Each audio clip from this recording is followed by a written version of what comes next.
Hey everyone, before we dive in, make sure to subscribe to my channel for more real-life dramatic stories you won't forget. The dining room buzzed with the usual Thanksgiving chaos, the clinking of silverware, murmurs of conversation, and the warm, inviting scent of roasted turkey filling the air. Family had gathered from near and far, laughing, swapping stories, and carefully navigating polite small talk. I sat quietly, nursing my glass of wine, moving through the room without drawing unnecessary attention. Across from me sat my wife, Nicole, offering faint smiles to her family, her hand brushing mine from time to time. But beneath the surface I could sense tension, the subtle glances, half-smiles, hints of secrets not meant for me yet. It started quietly, in the way humiliations often do. Her sister, Emily, who always had a sharp tongue, leaned in close and whispered loud enough for me to catch. "I can't believe you actually put up with her nonsense. You're way too patient."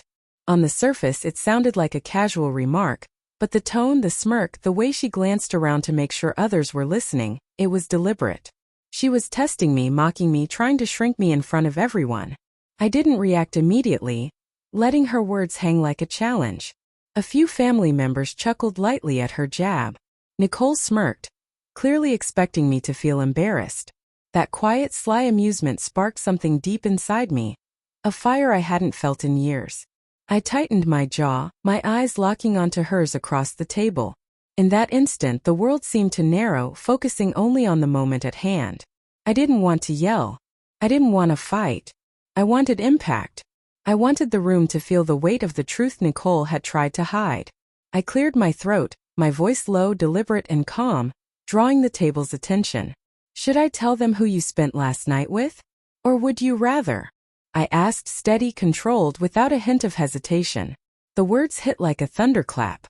Laughter froze mid-air. Glasses paused mid-sip. Utensils clattered quietly onto plates. Every eye turned toward us, wide with shock as the room sank into heavy silence. Nicole's smirk vanished, replaced by a pale, terrified stare. Emily froze too, her earlier amusement replaced with flickering fear.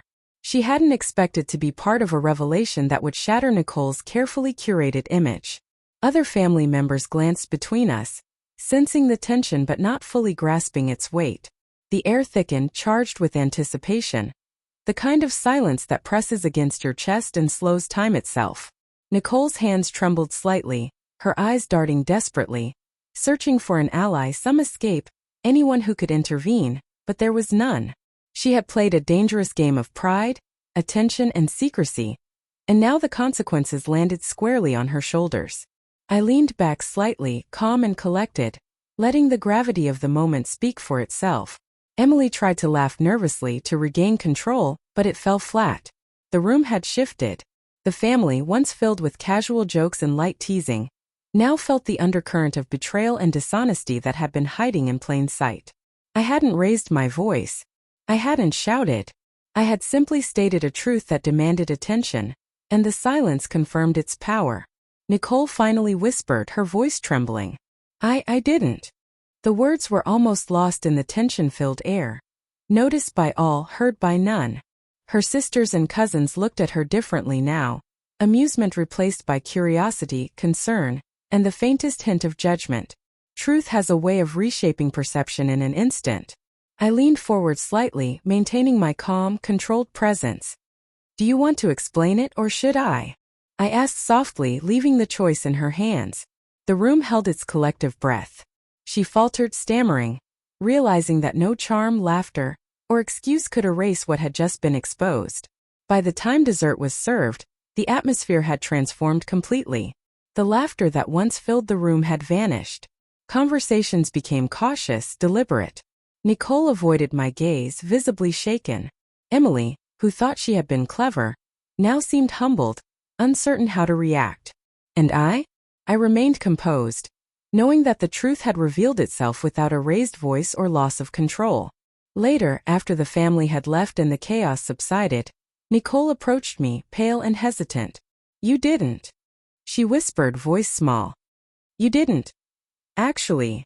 I simply looked at her, calm and unwavering, and replied, "I didn't need to." The silence said everything. For the first time in years, she realized that I would no longer be played, mocked, or humiliated without consequence. That Thanksgiving, the table fell silent, not from anger, but from precision and control. And the woman who believed she could manipulate the room and me learned a hard truth. Control is never as simple as it seems. Some truths, once spoken, echo far beyond the moment, and every person at that table would remember that silence for the rest of their lives.